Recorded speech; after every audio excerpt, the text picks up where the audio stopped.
sa 2124-125 board as null and void and without legal effects. Nag-file na motion for reconsideration ang NAPOCOR sometime, I think in January.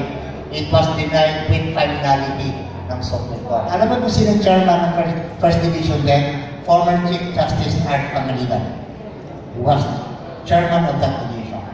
And the ponente was Justice Nazario was already there.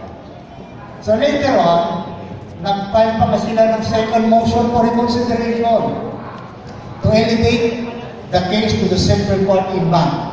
At doon tinakot nila ang Supreme Court that this will result in around 6 billion damages namin ng Patorian, hindi akong sabi nun.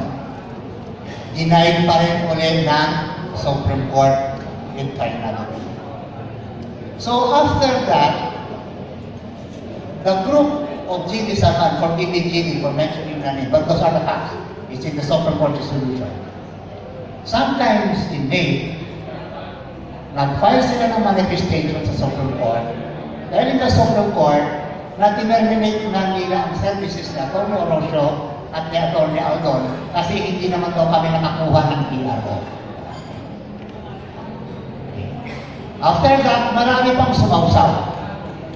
Before I go into that, this group of genius man, may mga people behind them. A group of lawyers from NPC. Mabilat na yung names. Pero alam niyo, mabigat ang aking intelligence na CIA ako, AGP, FBI. Alam ko nga kung saan sila nag-meeting sa Cebu. At yung sino ang present, on official travel pa sila. So nalaman namin.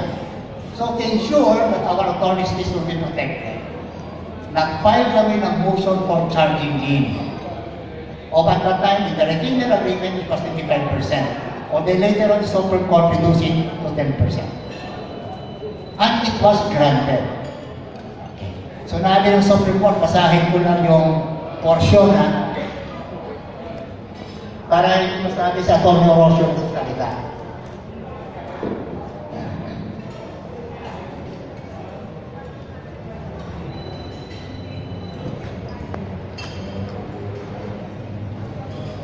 Ito yung motion for approval of charging or attorney's lien. In the resolution of the Supreme Court, September 17, 2008. Basahin nyo lang kayo kasi ito para hindi nyo masasabi ng bumola ako.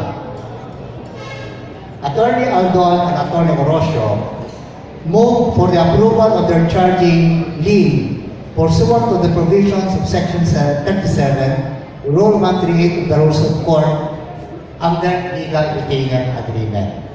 Before I go further, ano yung tinabanggit ng Supreme Court na legal retainer agreement? Ito yung legal retainer agreement na pinirmahan ni Atty. Orozio at ni Atty. Aldon and Sol Medina in his individual capacity and in behalf of all other similarly situated.